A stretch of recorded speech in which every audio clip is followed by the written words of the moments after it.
Hai, ini adalah video untuk latihan storytelling. Ini adalah challenge baru atau tantangan baru bagi saya, yaitu belajar berlatih untuk menguasai cara bercerita atau storytelling. Menurut saya, storytelling adalah salah satu skill yang perlu saya pelajari. Dan storytelling juga bagian dari komunikasi. Sebuah cara untuk menyampaikan sebuah pesan, sebuah cerita dengan cara yang menarik.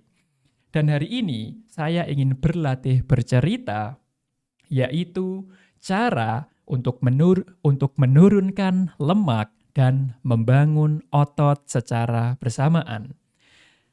Mengapa saya bercerita mengenai hal ini atau cara untuk menurunkan lemak dan membangun massa otot? Karena ini adalah salah satu tujuan saya saat ini. Sekarang, saya sedang berusaha untuk memperbaiki kesehatan saya.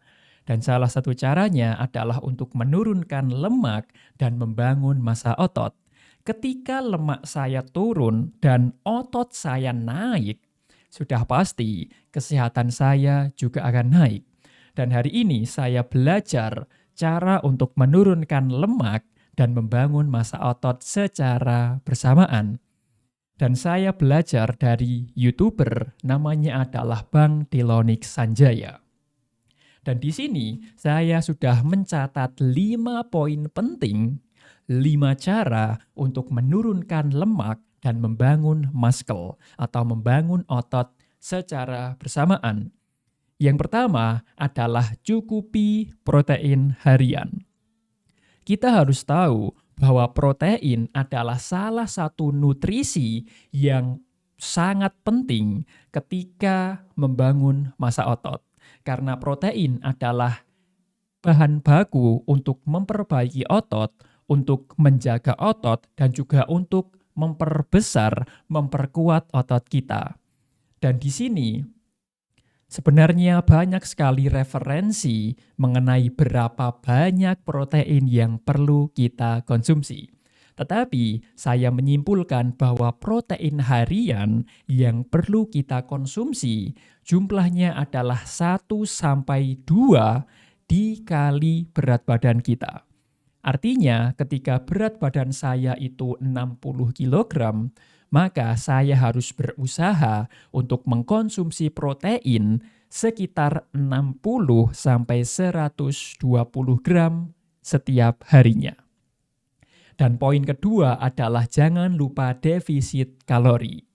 Defisit kalori artinya adalah mengurangi kadar konsumsi kalori harian, yaitu kita harus berusaha untuk membakar kalori lebih banyak dibandingkan dengan kalori yang masuk.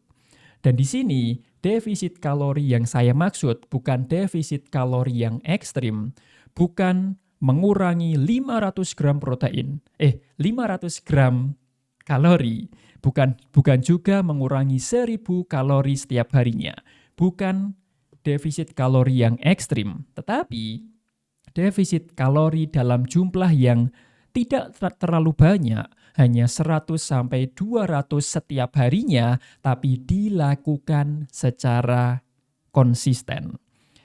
Ketika kita defisit kalori secara ekstrim, mengurangi 500 kalori atau bahkan lebih dari itu, kita akan merasa kelaparan.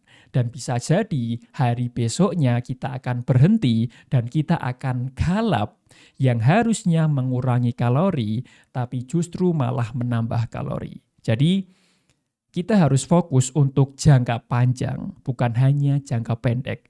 Kalau Anda mengurangi 500 kalori setiap harinya, saya rasa itu sulit untuk dipertahankan. Tetapi kalau hanya mengurangi 100 kalori hingga 200 kalori, Anda akan jauh lebih menikmatinya. Dan ketika Anda enjoy, Anda pasti lebih mudah untuk konsisten. Dan poin ketiga adalah jangan lupa karbo.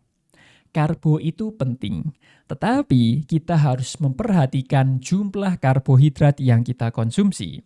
Artinya, jangan terlalu banyak mengkonsumsi karbohidrat.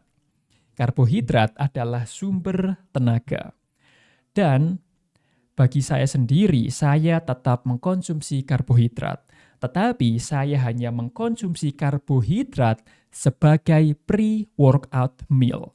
Artinya, saya makan karbo atau makan nasi itu sebelum olahraga.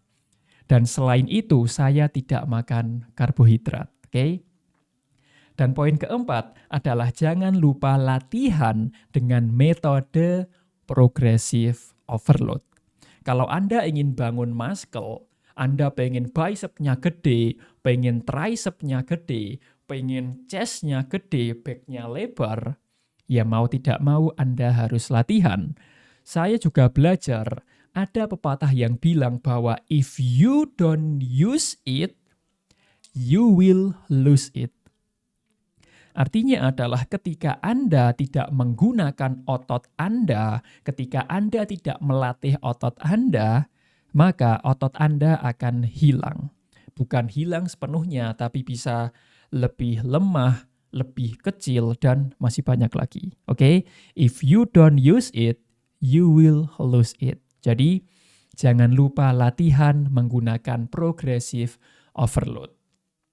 Dan poin kelima adalah never skip cardio. Cardio adalah hal yang sangat penting, khususnya ketika kita sedang melakukan defisit kalori. Karena ketika kita cardio, kita kan secara tidak langsung juga membakar kalori.